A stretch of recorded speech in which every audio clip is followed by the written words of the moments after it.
మన తెలుగు పెద్దలు. రచన డాక్టర్ మల్లాది కృష్ణానంద్.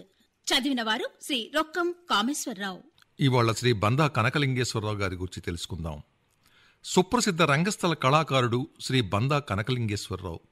శ్రీకృష్ణుడు, సారంగధరుడు, చంద్రగుప్తుడు, కణ్వుడు, బాహుకుడు, అల్లూరి సీతారామరాజు ఇలా పలు పాత్రలు పోషించి రంగస్థలంలో సొంతంగా తనకంటూ ఒక ప్రత్యేక బాణి ఏర్పరచుకున్నారు శ్రీ బందావారు.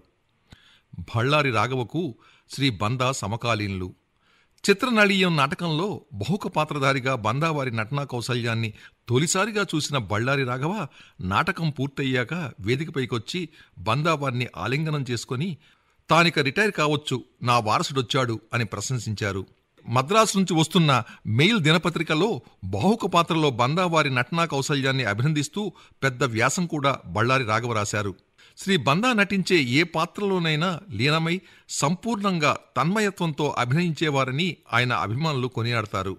నాటకాలతో పాటు కొంతకాలం ఆయన సినిమాల్లో, ఆ తర్వాత కూచిపూడి గ్రామాన సిద్ధేంద్ర కళాక్షేత్ర స్థాపన, కూచిపూడి నాట్యకళా ప్రచారానికి ఆయన జీవితం అంకితమిచ్చారు. శ్రీ బందా 1907 జనవరి 20న కృష్ణా జిల్లా కైక్లూరు సమీపంలో ఆటపాక గ్రామంలో జన్మించారు. వీరి తల్లి సుందరమ్మ, తండ్రి శ్రీశైలం గారు. కొల్లేటి లంకకు కారణంగా ఉండేవారు. ప్రాథమిక హైస్కూల్ చదువును స్వగ్రామంలోనూ, ఏలూరులోనూ, ఆ తర్వాత బందర్ నోబుల్ కళాశాల నుంచి డిగ్రీ పట్టా పొందారు. విద్యార్థిగా ఉన్నప్పటి నుంచే నాటకాల్లో నటించడం పట్ల ఎంతో ఉత్సాహం చూపేవారు. కాలేజీ నాటక సంఘానికి ప్రెసిడెంట్గా ఉండి తొలిసారిగా శ్రీకృష్ణుడి పాత్ర పోషించారు.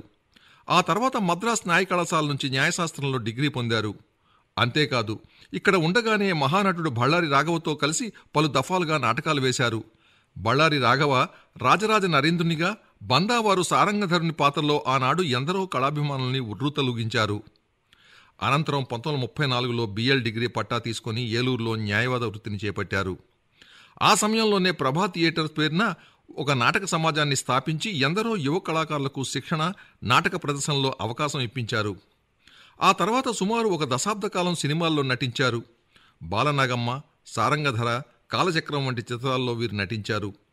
ఆంధ్రప్రదేశ్ సంగీత నాటక అకాడమీ కార్యవర్గ సభ్యులుగా, డ్రామా స్కాలర్షిప్ కమిటీ ఎక్స్పర్ట్గా, కేంద్ర సంగీత నాటక అకాడమీ సభ్యులుగా వ్యవహరించిన బందావారు కొంతకాలం రష్యా, ఫిన్లాండ్ లాంటి దేశాల్లో పర్యటించి ఆయా దేశాల్లో నాటక కళారీతులను అధ్యయనం చేసి స్థానికంగా వాటిని ఉపయోగించే వీలును పరిశీలించారు.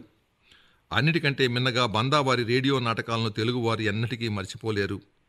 ఆకాశవాణి విజయవాడ కేంద్రంలో ఆయన నాటక ప్రయోక్తగా చాలా కాలం పనిచేశారు.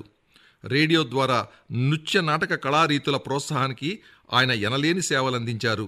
ఇంత పెద్ద నటుడైనా బందావారికి తాంబూల సేవ అలవాటు కూడా లేనివాడని, ధూమపాన వ్యసనం అసలే లేదని ఆయన మిత్రులు ఘనంగా చెప్తారు.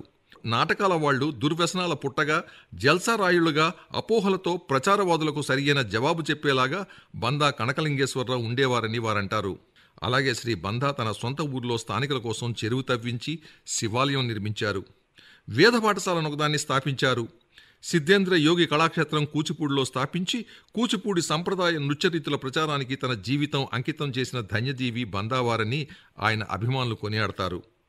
నటులు పాడే ప్రతి పద్యం, ప్రతి మాట శ్రోతలకు అర్థమయ్యే రీతిలో ఉండాలని నేటి యువ కళాకారులకు తెలియజెప్పిన బందా కనకలింగేశ్వరరావు 1968 డిసెంబర్ 3న స్వల్ప అస్వస్థతతో తుదిశ్వాస విడిచారు. నృత్య నాటక కళలకు ఆయన చేసిన సేవలు నిరుపమానం, నిత్య స్మరణీయం.